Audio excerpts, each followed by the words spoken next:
Welcome to JMR Learning Studio. In this video, we will learn how to make a direct speech into an indirect one. We will learn different types of rules and how to make that indirect speech according to the sentence type. सबसे हम पहले देखेंगे कि direct और indirect speech क्या होती है। सबसे पहले हम देखते हैं डायरेक्ट स्पीच किसे कहते हैं। Direct speech is used to report or rather repeat the word spoken by the speaker or writer in the way it is told by the speaker. Direct speech होती है कि कोई भी आपसे बात कहता है, उसको एज इट इज़ आपके सामने जब बयान किया जाता है कि कोई शख्स ये बात कह रहा है, आपको बता रहा है, तो वो उसकी डायरेक्ट स्पीच है।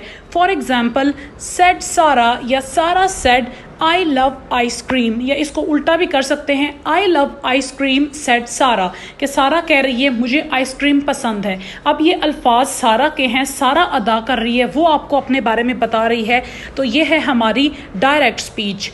अब हम देखते हैं indirect speech. Indirect speech is the way in which you convey what someone said to another person, not necessarily using the exact words of the speaker.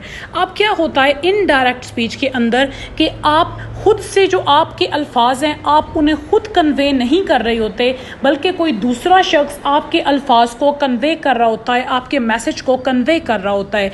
जैसे कि ऊपर सारा ने कहा कि मुझे आइसक्रीम पसंद है, अब यहाँ कहा जा रहा है सारा said that she loves ice cream. अब यहाँ पे सारा ने खुद से ये बात नहीं कही, लेकिन सारा की तरफ से कोई बंदा बता रहा है कि सारा कहती है कि उसको आइसक्रीम पसंद है। सो ये इनडायरेक्ट और डायरेक्ट का जो फ़र्क है कि डायरेक्ट में वो शख्स खुद बता रहा है अपने बारे में इंफॉर्मेशन, इनडायरेक्ट में दूसरे उसके बारे में बता रहे हैं कि वो क्या कह रहा था। आज हम देखेंगे जो सिंपल फ्यूचर इंडेफिनिट टेंस है, उसको जब हम डायरेक्ट से इनडायरेक्ट बनाते हैं तो उसमें क्या चेंजिंग आती है। आपको पता है फ्यूचर टेंस में हम विल का इस्तेमाल करते हैं, तो बस हम इनडायरेक्ट बनाते हुए इतनी चेंजिंग करेंगे कि विल की जगह पे हम वुड लगा देंगे और हमारी first form of verb use होगी। क्योंकि फ्यूचर टेंस है तो यहाँ हम थर्ड फॉर्म ऑफ वर्ब नहीं लगाएंगे, यहाँ फर्स्ट फॉर्म ऑफ वर्ब होगी और विल की जगह पे हम वुड का इस्तेमाल कर देंगे। फॉर एग्जाम्पल, फर्स्ट सेंटेंस में एग्जाम्पल में देखें, he said I will go to school every day। अब यहाँ पे he said, एक लड़का है वो अपनी बात कर रहा है, जब हम उसकी बात थर्ड पर्सन या कोई और बंदा कोट करेगा कि वो लड़का कह रहा था कि वो, यानी कि वो यहाँ लड़का है, तो I को हम he में चेंज करेंगे। he said that लगा रहे हैं क्योंकि हम इनडायरेक्टली किसी की बात को कोट कर रहे हैं। he said that he would, अब will चेंज हो गया would में, he would go to school every day। go यहाँ पे फर्स्ट फॉर्म ऑफ वर्ब ही रहेगी फ्यूचर टेंस में। सेकेंड सेंटेंस है, she said I will be there at 2 PM।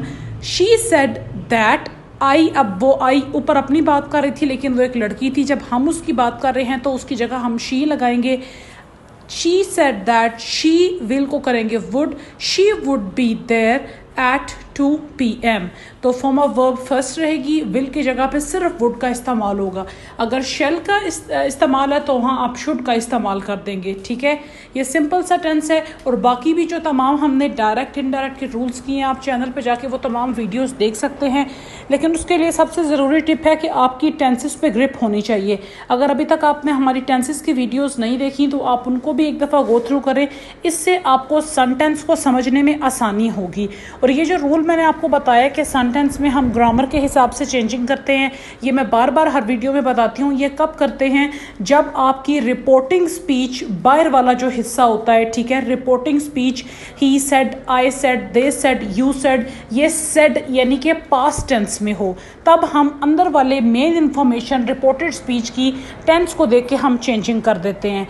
लेकिन अगर बाहर हो ही सेज, आई से, यू से, दे से, शी सेज, तो फिर हम उसके लिए चेंजिंग नहीं करेंगे। उसके लिए हमने क्या रूल करना है वो हम आगे देखेंगे।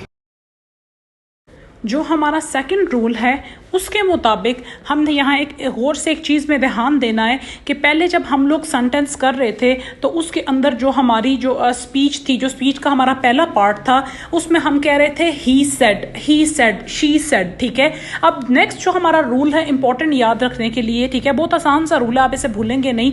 यहाँ पे वो कह रहे हैं he says, he says, she says. तो जब आपकी इस स्पीच के अंदर, स्पीच के इस पार्ट के अंदर जब सेज का वर्ड आए, मतलब सेड नहीं है, सिंपल जो प्रेजेंट टेंस की बात हो रही है, ही सेज या शी सेज या आई से या यू से आए, तो आपने उस टेंस के अंदर उसकी जो रिपोर्टेड स्पीच होगी, उसकी जो इंफॉर्मेशन होगी, उसके अंदर टेंस को चेंज नहीं करना।